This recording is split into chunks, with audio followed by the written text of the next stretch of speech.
Jóvenes de 10º grado de IER Bonito Oriental, bienvenidos a la clase de Biología 2. En esta ocasión vamos a trabajar con el contenido de la semana 1, la herencia biológica en su parte número 2. Les saluda el profesor Marco Sánchez. En esta ocasión tenemos siempre la misma expectativa de logro y vamos a desarrollar la otra parte de los contenidos, que son 3 temas. Expresión y regulación genética, los ácidos nucleicos ADN y ARN, teoría de la herencia y las leyes de la herencia.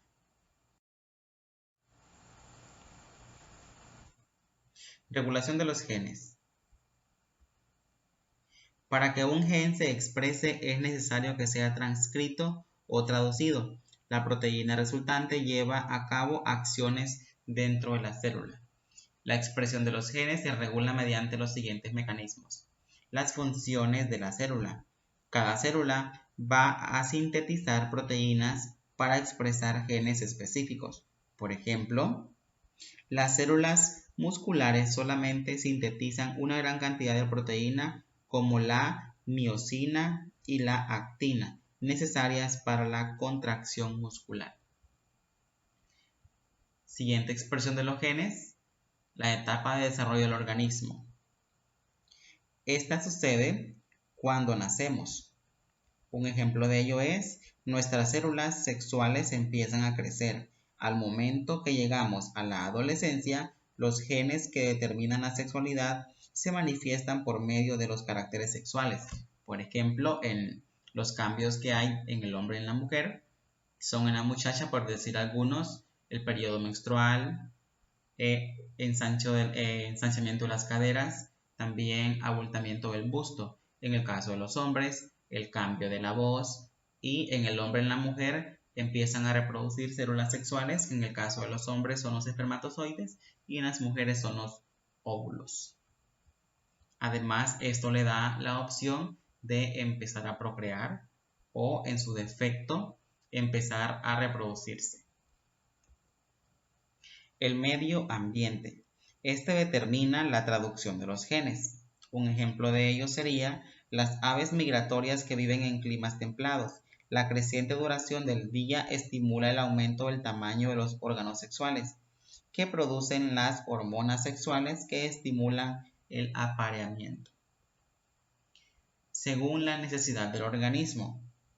Un ejemplo de ello sería: durante el embarazo, las células productoras de la leche en los pechos de las hembras se multiplican. Después del parto se expresa el gen de la caseína, o sea, proteína de la leche, produciendo una gran cantidad de leche para alimentar al bebé. Entonces, eso es claro. Cuando la mujer da a luz, entonces estas células se activan en su cuerpo en mayor cantidad y estas permiten la producción de leche. Cuando el tiempo de lactancia termina, entonces las células siempre las posee en su cuerpo, solo que en menores cantidades. Los cromosomas enteros pueden hallarse desactivados. En este caso, no da la transcripción. Por ejemplo, los gatos que nacen con manchas blancas, naranjas y negras se debe a la inactivación del cromosoma X, que regula la expresión de estos colores y se manifiesta en forma de manchas que solo las poseen las hembras. Tenemos como teoría de la herencia la pangénesis. Según esta hipótesis, cada órgano y estructura del cuerpo produce pequeñas partículas llamadas pangenes o gémulas, que por vía sanguínea llegan a las células sexuales o gametos. Según esta teoría, cuando el gameto masculino se unía con el gameto femenino y se originaba un nuevo organismo, este contenía gémulas de ambos progenitores. En la teoría del lamarckismo o de Lamarck, en esta teoría aprendemos que la influencia del medio ambiente que rodea al individuo hace cambios medioambientales que se originaban en el medio, hacían que el individuo tuviera nuevas necesidades. Por ejemplo, en el caso de las jirafas, se consideraba que porque los árboles estaban muy altos, las jirafas pequeñas no alcanzan y se van quedando sin alimento. Lo que Lamarck plantea en este caso es que las próximas generaciones de jirafas tendrán el cuello más largo. Por una necesidad de las jirafas de alcanzar los árboles altos, entonces su cuello se estiró y se consideraba que entonces a las futuras jirafas también iban a tener esa característica de su cuello alto. Esa es una teoría. Recuerden que las teorías son solo ideas o suposiciones, no siempre son cosas acertadas. En la tercera teoría tenemos la teoría del germoplasma. Esta hace referencia a que la información genética se transmite a través de células. Estas células son llamadas germinales, mientras que otras células llamadas somáticas no pueden transmitir nada. Augusto Weismann desacredita la teoría de la pangénesis de Darwin y también la teoría de Lamarck.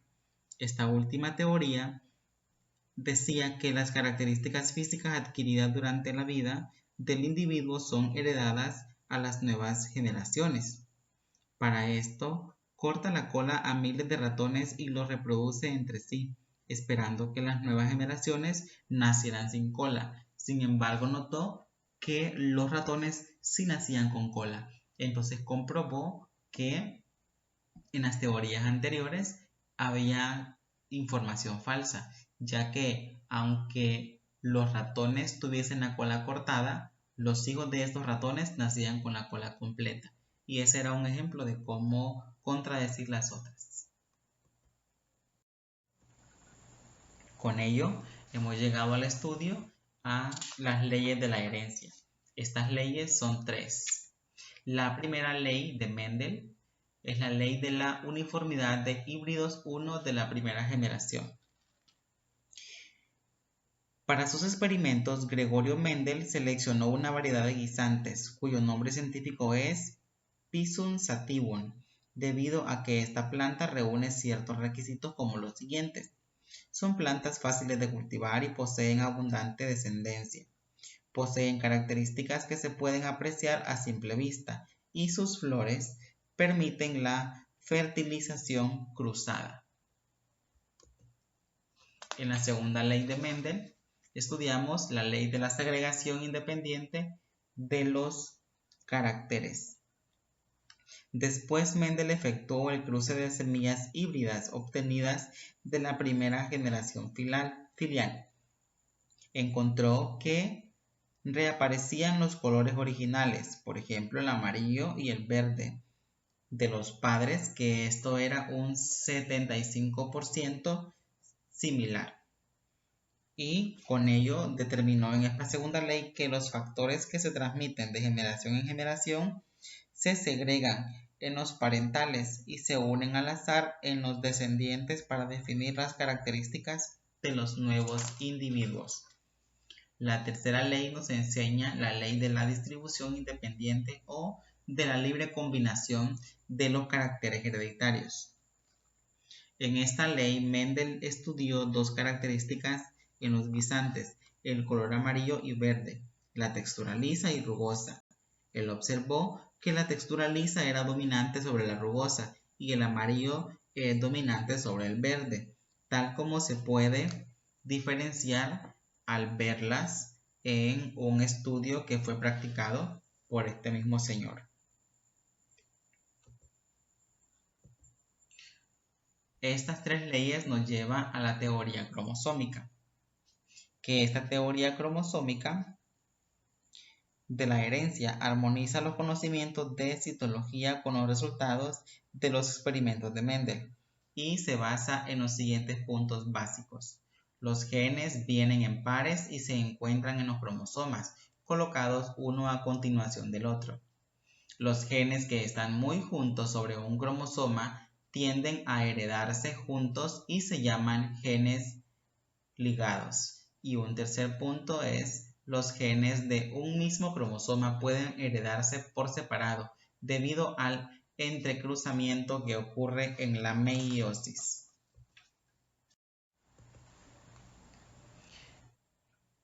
A través de todos estos estudios de las leyes de la herencia y los cromosomas, vamos a finalizar con el estudio de la determinación cromosómica del sexo.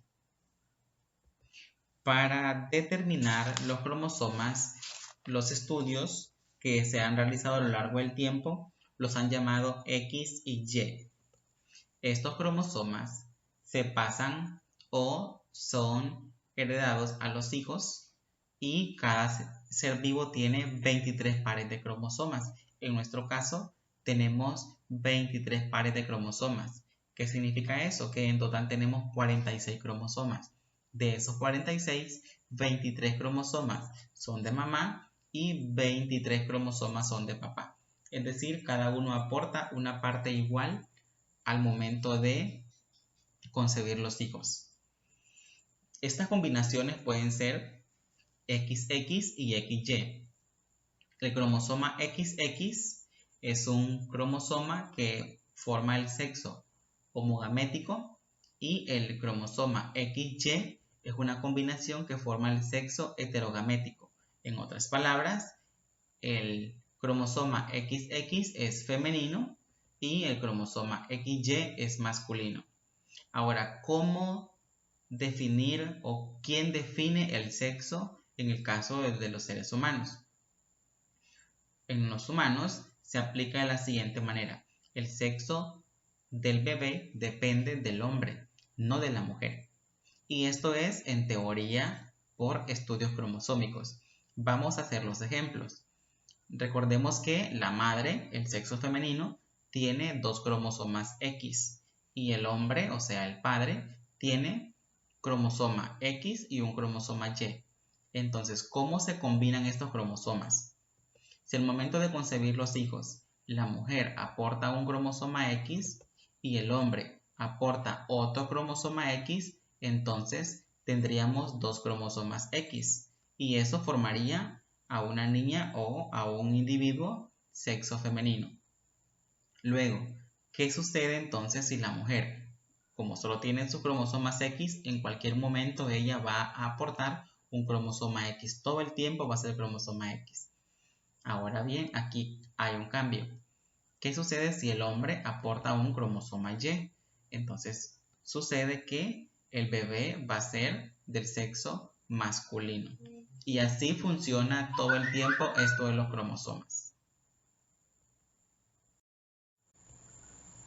Jóvenes, hemos llegado al final del estudio de esta semana número 1 en su segunda parte. Recuerden que por el bienestar de ustedes y de nuestras familias, los queremos estudiando en casa. Hasta luego.